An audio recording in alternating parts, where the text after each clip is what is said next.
Bienvenidos al podcast de la Iglesia Bíblica Bautista Antioquía, donde cada semana estaremos compartiendo la palabra de Dios con usted. Si quiere conocer más de nuestro ministerio, le invitamos a visitar nuestro sitio web en www.ministerioantioquia.com. Oramos para que el Señor Jesucristo hable a su corazón por medio de este mensaje. Acerca de lecciones en camino a la cruz. Nosotros comenzamos el capítulo 13 viendo cómo el libro de San Juan dedica 12 capítulos para dar evidencias de la realidad de que Jesús es el Hijo de Dios.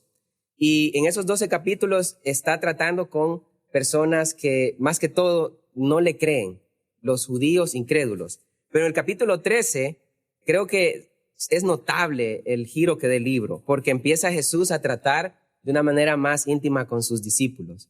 Él comenzó el capítulo 13 con lavar los pies de sus discípulos, dándoles un ejemplo de la humildad y el amor que ellos debían tener. Y llegamos al versículo 21, y en adelante vamos a ver 3 lecciones en camino a la cruz. ¿Por qué en camino a la cruz? Bueno, recordemos que Jesús ya ha dicho en el capítulo 12, he aquí mi hora ha llegado. Así, versículo 21 en adelante nos va a dar 3 lecciones. Y las 3 lecciones son básicas. Ahí en los primeros versículos veremos lecciones sobre la traición de Judas, luego lecciones sobre el amor de Cristo y luego lecciones sobre la negación de Pedro. Ustedes notan, hay 3 personajes allí de los cuales podemos nosotros aprender lecciones. Empecemos con el primer personaje. La traición de Judas. Vamos a comenzar allí con la lectura de estos versículos en San Juan, capítulo 13, versículo 21. San Juan 13, 21. San Juan 13, 21. Vamos a leer esos versículos desde el 21 hasta el 30. San Juan, capítulo 13, versículo 21 al 30. San Juan 13, 21 al 30. Lo leo para ustedes, hermanos, ustedes me siguen con su vista en la lectura. Dice, habiendo dicho Jesús esto, se conmovió en espíritu y declaró y dijo, de cierto os digo que uno de vosotros me va a entregar. Entonces los discípulos se miraban unos a otros, dudando de quién hablaba. Y uno de sus discípulos, al cual Jesús amaba, estaba recostado al lado de Jesús. A este, pues, hizo señas Simón Pedro para que preguntase quién era aquel de quien hablaba. Él entonces, recostado cerca del pecho de Jesús, le dijo, Señor, ¿quién es?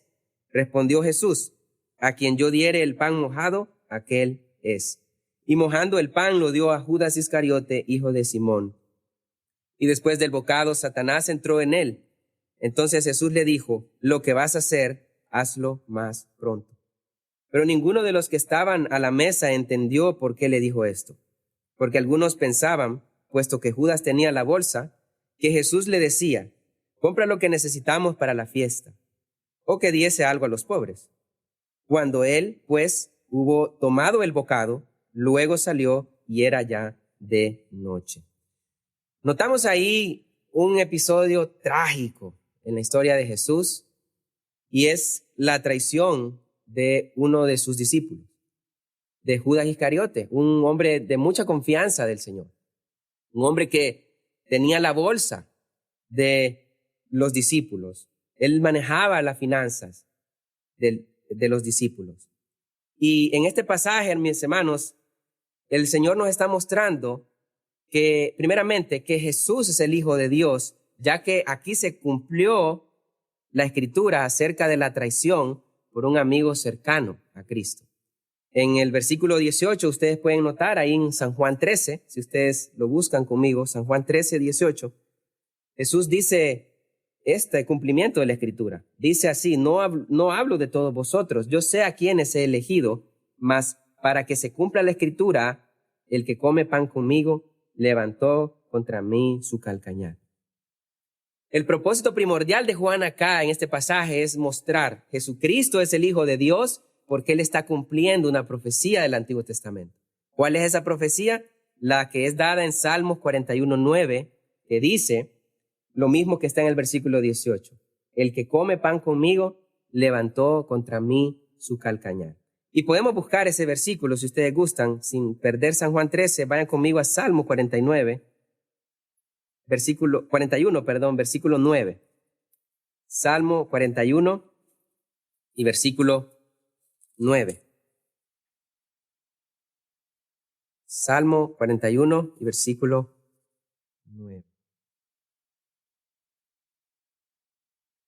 Voy a leer versículos 7 al 9 para un mayor entendimiento del contexto. Dice así, Salmos 41, 7 al 9. Reunidos murmuran contra mí, todos los que me aborrecen, contra mí piensan mal, diciendo de mí, cosa pestilencial se ha apoderado de él, y el que cayó en cama no volverá a levantarse. Aún el hombre de mi paz, en quien yo confiaba, el que de mi pan comía, alzó contra mí el calcañar. Y aquí el salmista, David, está escribiendo un salmo que tenía implicaciones en Jesucristo más adelante.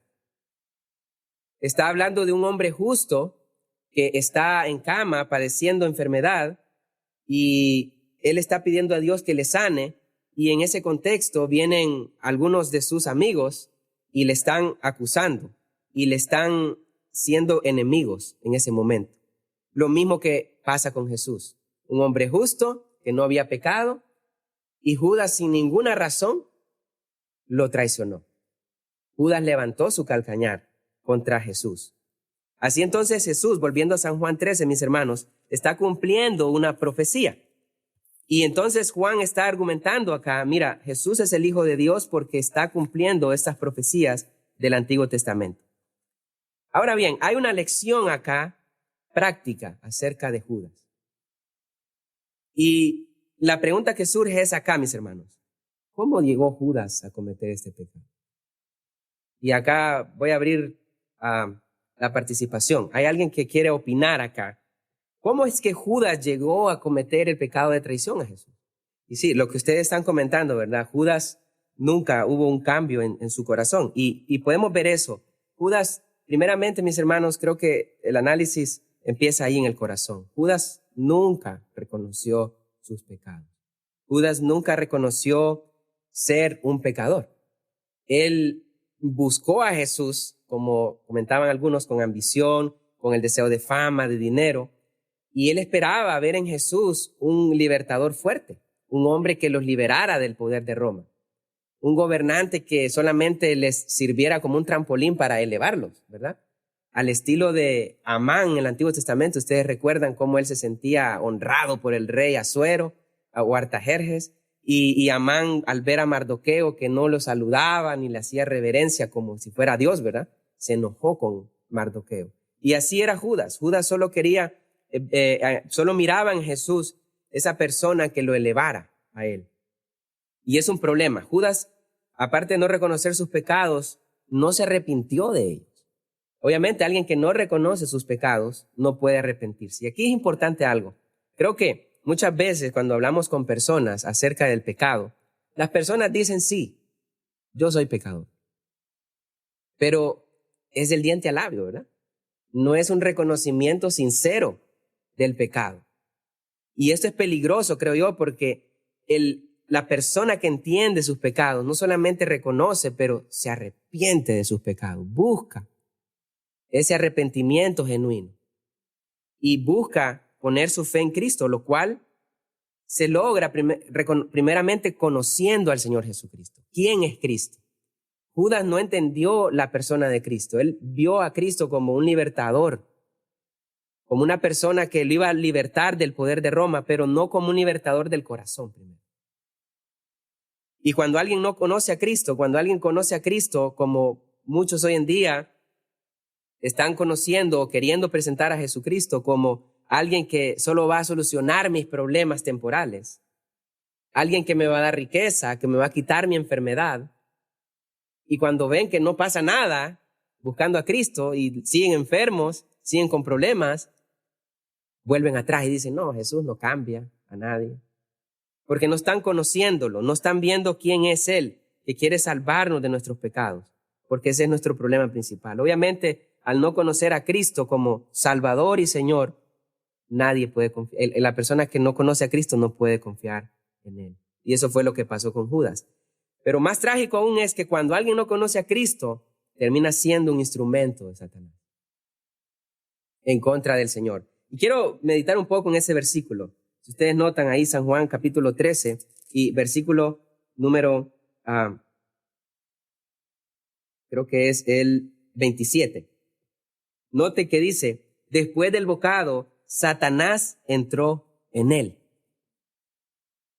Hoy en día creo que se habla mucho de demonios, de posesión demoníaca y muchas cosas. Y yo creo que acá es un ejemplo de cómo una persona que no conoce a Cristo, que no se ha entregado a Él, puede ser un instrumento del diablo en contra del Señor. Satanás entró en Judas, tomó posesión de Judas. Y aquí alguien puede decir, oh, pobrecito Judas. No, había estado 3 años con Jesús, escuchando el mensaje. De hecho, Jesús dijo en una de las ocasiones, mira, de nada sirve que yo limpie la casa, ¿verdad? Limpia a una persona de demonio. Es como que limpia una casa y el demonio se va a lugares desiertos, pero después regresa y mira la casa limpia y arreglada y dice, voy a ir a 7 demonios más. Es decir, Jesús dice, de nada sirve liberar a alguien de la posesión demoníaca si ese lugar sigue sin ser habitado por Dios mismo. Y Judas fue un testimonio de eso. Y yo creo, mis hermanos, que como creyentes, en un punto de nuestra vida tenemos que examinar nuestra vida a la luz de esta verdad de Judas. Primeramente, ¿tenemos un entendimiento correcto del pecado? ¿Reconocemos que somos pecadores no del diente al labio, pero de corazón? ¿Es el pecado el problema con el que más batallamos en el día a día? Y en segundo lugar, ¿cómo conocemos a Cristo? ¿Como aquel Salvador que murió en la cruz por nuestros pecados o como alguien que nos va a resolver nuestros problemas temporales? Y si conocemos verdaderamente a Cristo, que Él vino a morir por nuestros pecados, ¿es en Él que está nuestra satisfacción? Es cuando pensamos en Cristo como Salvador y Señor que decimos, Señor, gracias porque usted es mi todo. Son preguntas que si no las hemos respondido ya en nuestra vida, deberíamos considerarlas. Y aprender del ejemplo de Judas, que fue un hombre que 3 años y medio no solamente estuvo con Jesús como nosotros tenemos a Cristo en nuestro interior, pero la persona de Jesús estuvo ahí con él. Y tocó a Jesús y escuchó de viva voz su enseñanza. Y miró su ejemplo. Y al igual que todos los enemigos de Cristo, que cuando Jesús les dijo, ¿de quién me acusa de pecado? Judas sabía, yo no puedo acusar de pecado a Jesús. Que cuando le entregó y miró que había entregado sangre inocente, le entró remordimiento. Aún Judas en esa situación traicionó a Jesús. La pregunta para nosotros es, ¿en verdad nosotros no somos un Judas? Que en un momento de nuestra vida o en varios momentos examinemos nuestra vida a la luz de la verdad, de que estar en un contexto de templo o usar lenguaje bíblico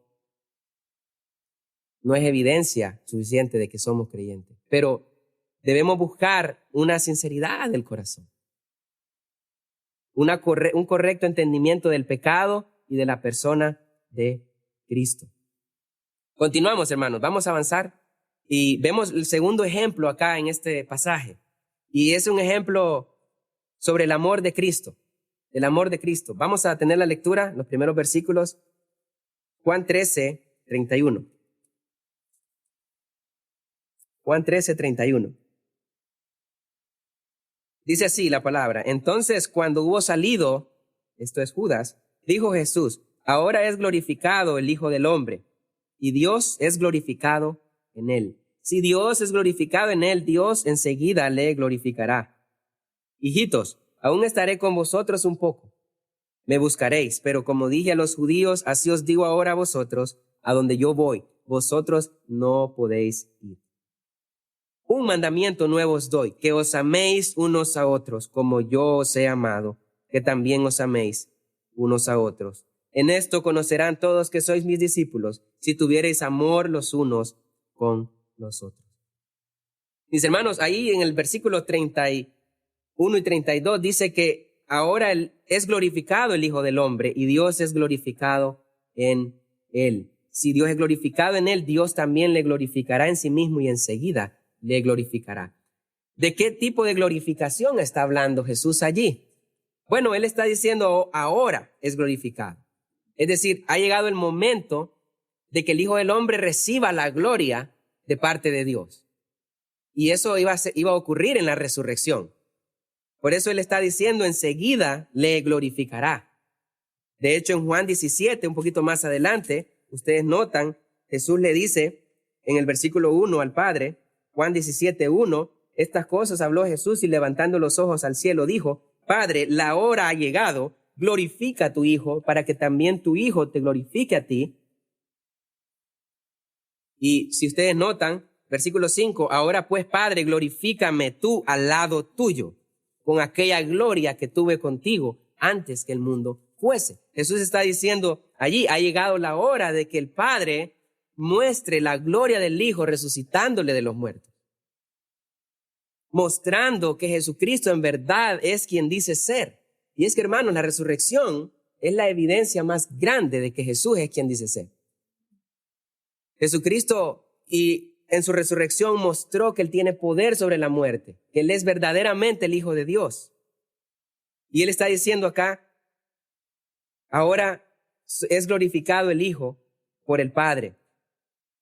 Pero, ¿qué implicaciones tiene esto para los discípulos? Bueno, significaba que al ser el resucitado iba a ascender al cielo y los discípulos iban a quedar en la tierra.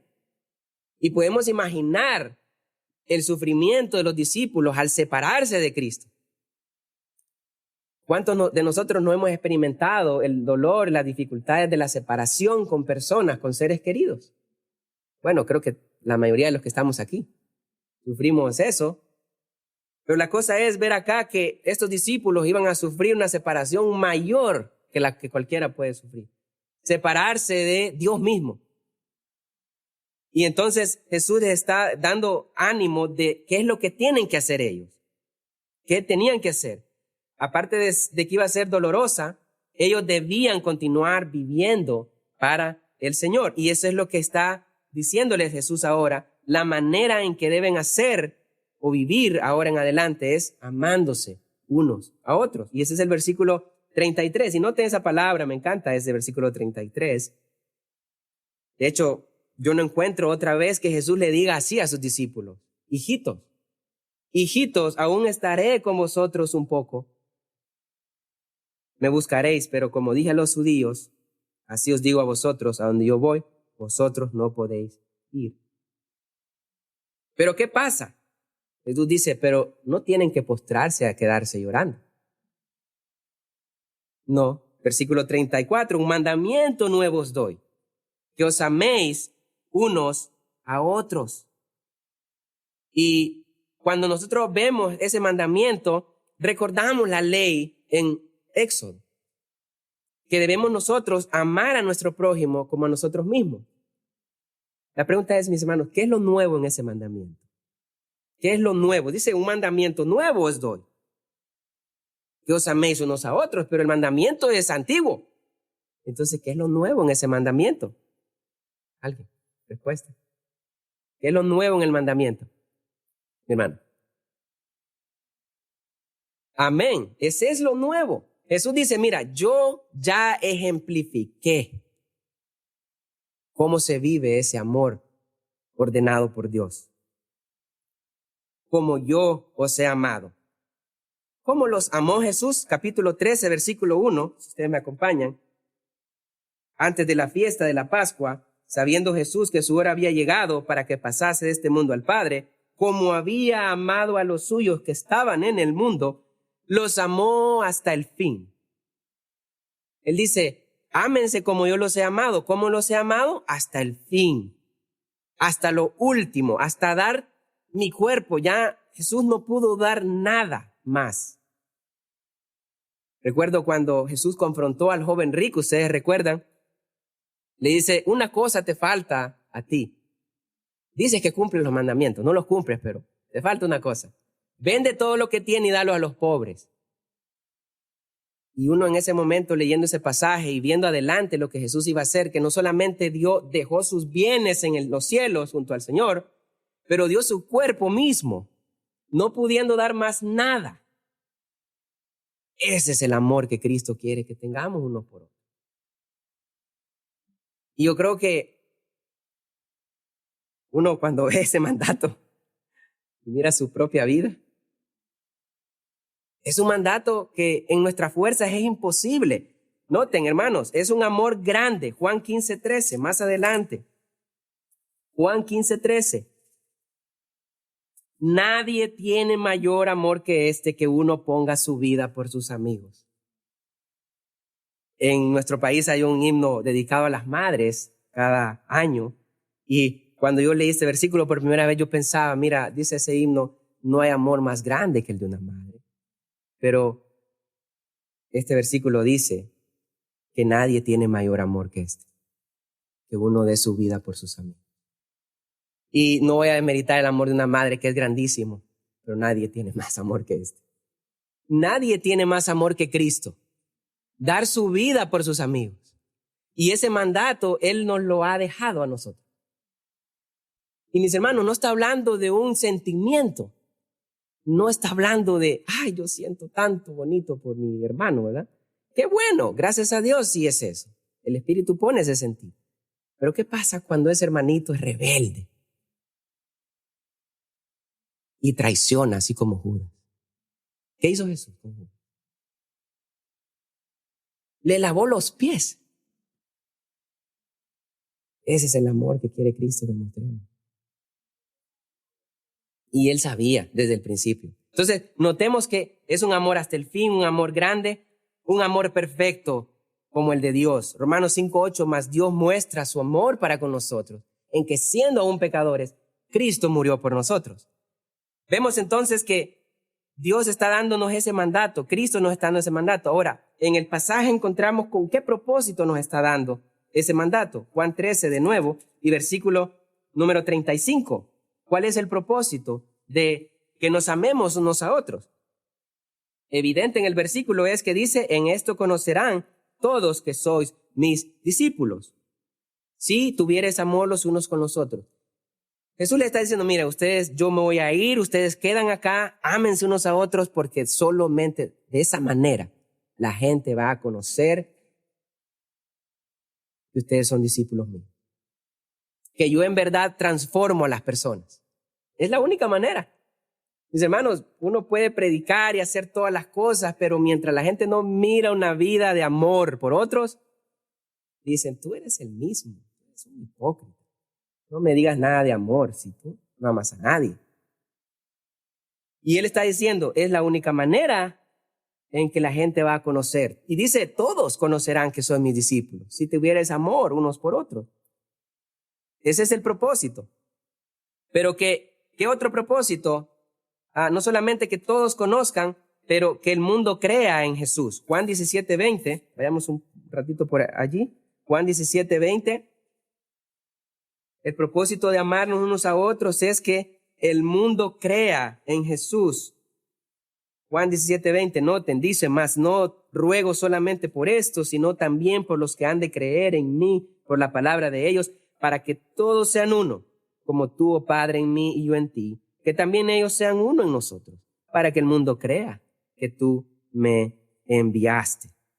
Él está diciendo aquí que la manera de estar unidos es mediante el amor de Dios, y entonces esa es la única manera en que el mundo va a conocer que somos discípulos de nuestro Señor Jesucristo. Pero también otro propósito del amor de Cristo, de que nos mostremos amor unos por otros, es glorificar a Dios. Juan 15:8 dice, en esto he glorificado mi Padre, en que llevéis mucho fruto. Ese es el propósito del amor unos por otros. Pero mis hermanos, ¿cómo nosotros podemos amar a otras personas? Y especialmente a los hermanos. Nosotros necesitamos tomar ese amor de una fuente. no lo tenemos en nosotros mismos. Por eso 1 Juan 4:19 dice, nosotros le amamos a Él. ¿Por qué? Porque Él nos amó primero. Mis hermanos, nadie puede amar verdaderamente si no ha recibido el amor de Cristo.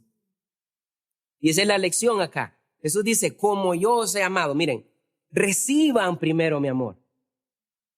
Primero deben ustedes reconocer su pecado, reconocer su maldad, reconocer que son indignos pecadores, merecedores del infierno. Y luego ustedes recibirán mi amor y dirán, wow, qué misericordia. Dios, que es rico en misericordia, por su gran amor con que nos amó, nos dio vida juntamente con Cristo. Efesios 2:4. Y Él dice, tomen ese amor de mí. Cuando alguien peque contra ustedes, perdónenlos como yo los perdoné a ustedes. Es decir, que constantemente para amar nosotros tenemos que estar regresando a Cristo. Cristo me amó, Cristo me amó, Cristo me perdonó. Yo soy pecador, yo fui lo más malo, yo fui lo peor y sigo siendo pecador. Él me ama. ¿Cómo no voy a amar a este hermano? ¿Cómo no voy yo a hacerle el bien a este hermano? Que me nace a mí responderle y no, Cristo me ama a mí. Y así voy a amar yo a esa persona. Y esa es la única manera de nosotros poder amar unos a otros. Estar tomando de esa fuente. Mis hermanos, solo Dios habitando en nosotros nos da la capacidad de amar. Voy a cerrar con ese versículo. No creo que me dé más tiempo. Efesios 3:4. Vamos a ir a ese versículo que en verdad es algo que si lo tuviéramos como una oración diaria, mis hermanos, sería maravilloso. Efesios 3:14. Efesios 3:14. Y Pablo aquí va a decir que él está orando porque los creyentes en Éfeso en verdad perseveren en el amor de Cristo. Y noten lo que va a decir Efesios 3:14. Si lo leen conmigo, mis hermanos, y como digo, voy a tomar estos últimos minutos en ello. Efesios 3:14, por esta causa, dice Pablo,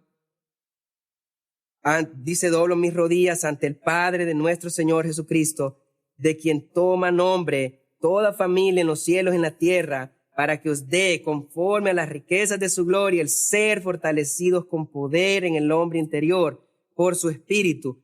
Noten, para que habite Cristo por la fe en vuestros corazones, a fin de que, arraigados y cimentados en amor, seáis plenamente capaces de comprender con todos los santos cuál sea la anchura, la longitud, la profundidad y la altura, y de conocer el amor de Cristo, que excede a todo conocimiento, para que seáis llenos de toda la plenitud de Dios. Hasta ahí llegamos.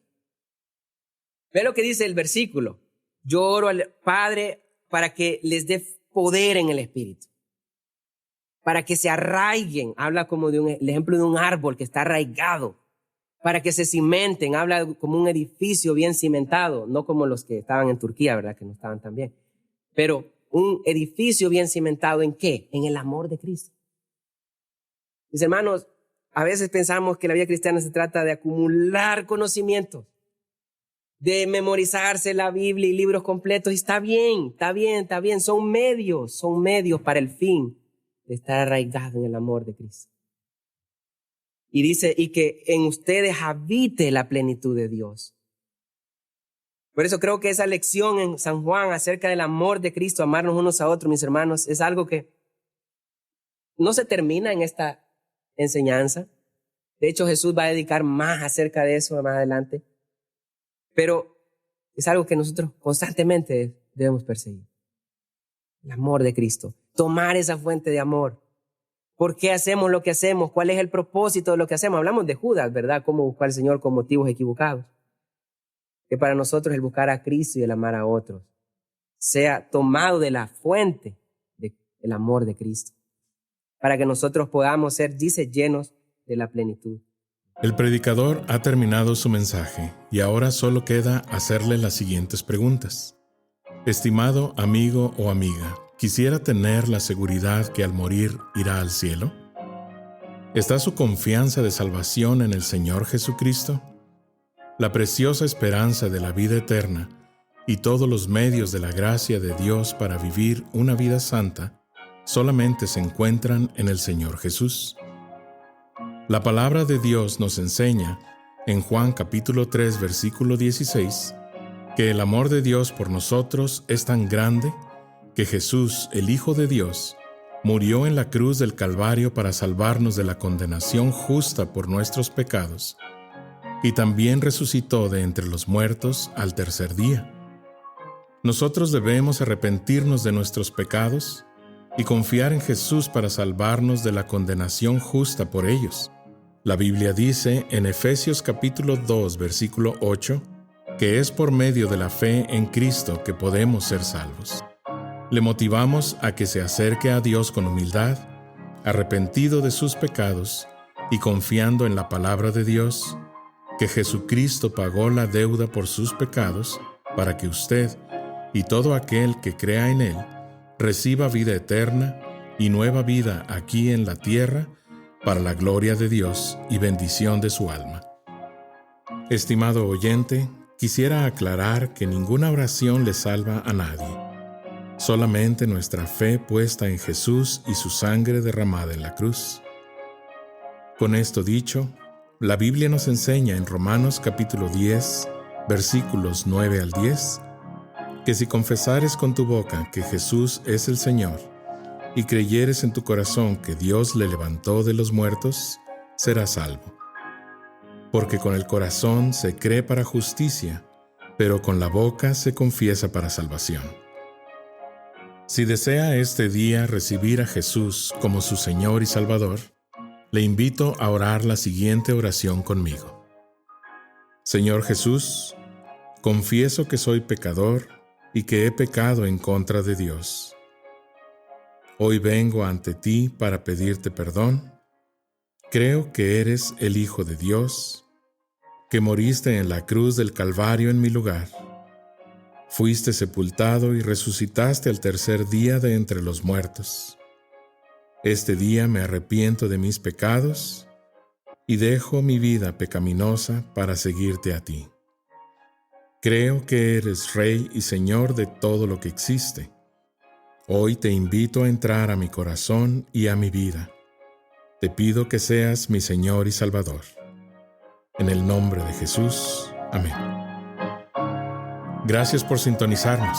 Le invitamos a conectarse con nosotros en www.ministerioantioquia.com y déjenos saber sobre su declaración de fe en Jesús.